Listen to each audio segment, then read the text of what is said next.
Jason. Yeah.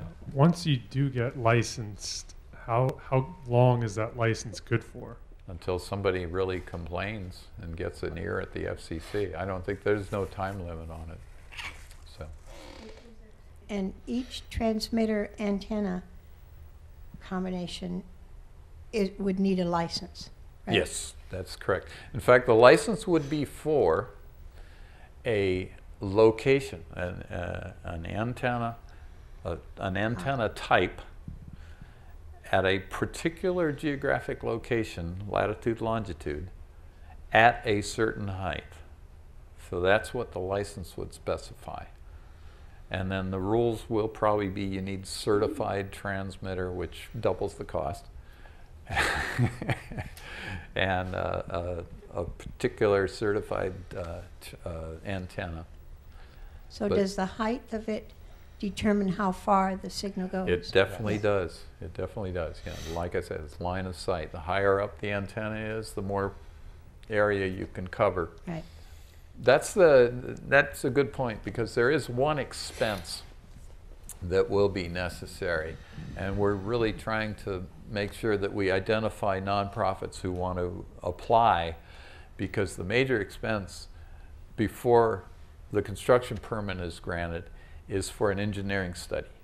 It's basically an engineer to find a frequency and match it to your location, and do the study that, yes, there is a frequency available and this is what it is, because you also have to apply for a frequency. It's frequency, location, and height above average terrain. And that's what you're applying for. If two people apply for the same frequency within the same geographic area, then there's a battle gonna happen. And the FCC is gonna determine who gets it according to their analysis of the two applications. What is the expense for, anticipated expense for an engineer? Well, if you're just doing it for one station, it could be a couple, $3,000 in that neighborhood. What we're trying to do is identify enough nonprofits who, and that's a function we see of Community Radio Tucson, is to get people together who want to apply, and by economies of scale we can cut down the engineering costs, because you hire one engineer to do 5 studies and it's not going to cost much more than one engineer to do one study, so we can split the cost. So we even talked to a group in Phoenix that's interested in starting a station about sharing an engineer to cut down on the costs, and maybe sharing legal fees too if we need to hire lawyers. Why would we need that? I don't remember why that came up. Do you? I think because we live in the United States. Oh, yeah, that's probably it. Especially Tucson. The United States of law. But would you talk a bit about CommunityRadioTucson.org? Are you broadcasting at this point, or are you an organizational entity, or what are you? We are a completely unofficial ad hoc organization, and this is our mission statement. And our strategy was to identify nonprofits who could qualify, identify community groups who would be good candidates to participate, network with these groups to craft strong license applications, help the groups who didn't get licenses to connect up with those who did to be able to broadcast, and then dissolve. Because we have our own interests. I'm interested, I don't know, I think I had a show, and I'm not really interested in having a show. I'm interested in training others to do radio. Jason's very interested in music. I'm interested in talk. Dick is interested in raising gobs of money for people to put radio on. But we are basically just passionate about radio and passionate about community. I'm involved with a lot of different things in the community, my neighborhood association, a little bit with Occupy Tucson, music. As a musician, I'm really involved with the music community, and am really interested in hearing more voices on the air, more voices that reflect our individual, incredibly diverse, wonderful communities in town. And 6 radio stations. It's just an amazing, wonderful vision of what we could do as communities. You'd think, well, gee, you're gearing up for this and so on, and here's a question about the application and what it looks like. The point is, I guess, nobody has seen the application because there is no application, and yet we have every reason to believe that by June of this next year, a window's going to open. And so in a sense, we're all flying blind a bit right now. We know this is going to happen. We know what generally the context is going to be, but we don't have the details in place, and it is frustrating to know that, but there's plenty to do right now in terms of contacting any people you know who are involved in not-for-profits and people who could help underwrite this, because you can't get away from the money question unless there's a specific income stream that you're aware of that you can tap into. So I'm hoping that helps a little bit. Well, and the other thing is that it's highly likely that the rules will be promulgated at least 2 or 3 months ahead of the window. So sometime next spring, we will know what the application process will be. So keep in touch, and it'll of course be posted on our website as soon as we find out, which will probably be the day it happens via Prometheus. We thought the window was going to be opening up sooner, and when we originally scheduled this meeting for today, we were calling it an application writing party or something along those lines. In our own brains. Yeah. But anyway, we do want to keep everybody who's interested, and you know, we're going to schedule another thing, and it may just be a social event or something, just to check in with everybody and get to know people and so forth. Part of the thing is think about what who your community is and what it consists of. Who would be involved in this project with you?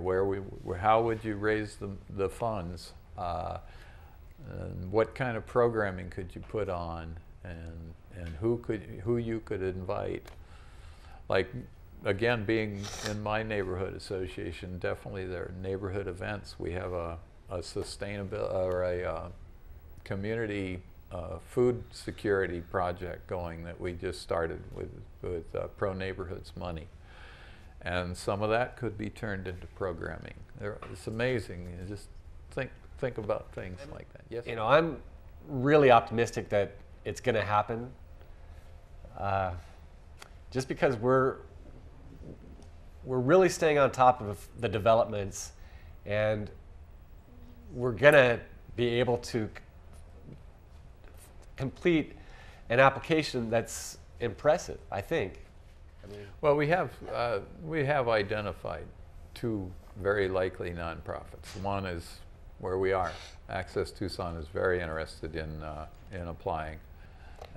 We do need more nonprofits to consider the opportunity and weigh the responsibility and see if it fits the mission.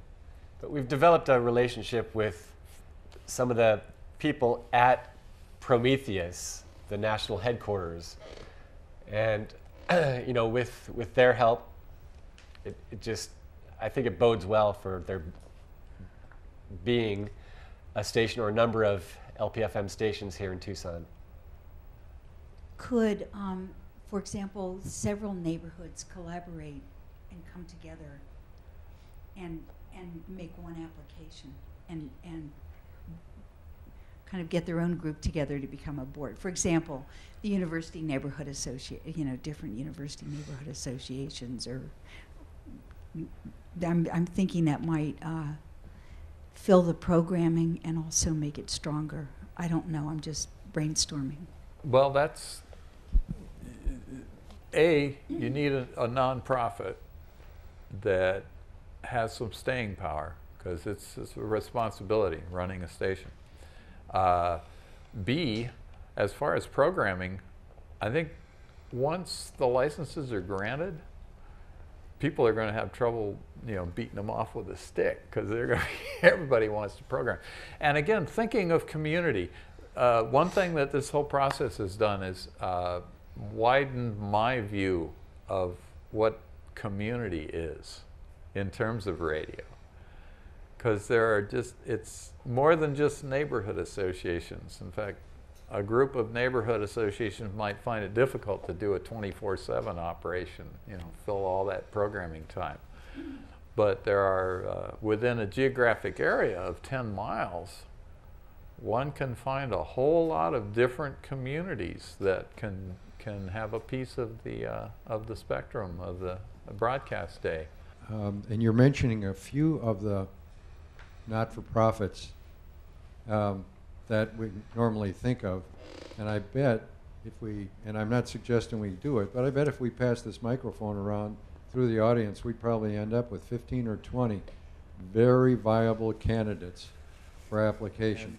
So we need, as Chet is saying, and I just want to emphasize, we need to think as creatively as we possibly can and as constructively as we can, because this is not a project that can be put off. This is, if we're saying, well, I'll get to this one in my spare time, we all have that list. But this one has a date certain that we are suspecting will be June of next year. This isn't a 3-year project. So if you ever thought that you wanted to be a part of something really special in your community, maybe more special than anything, which is a community radio station, this is the time of your life that you're going to have to devote to it. And you can help an awful lot of other people who aren't here today who need to get the word. So whatever you can do to talk it up, to rely on us a little bit to help push it along, because that's what we've committed to do. So we know the potential is here. 6 stations should be a piece of cake, but we know it won't be, and it's going to take a lot of time and effort. So I just wanted to mention, we've got those resources here, and even though we don't have an application to fill out today, we at least have everyone thinking that we know we've got the capability in a community of 1 million diverse people. We should be able to do this, and it's just a matter of the will. And the fact that you're here today speaks volumes about your interest. So unless there are more questions, I think that's pretty much all we got, except spread the word and keep in touch. And, thank you for coming. Oh, Thank you.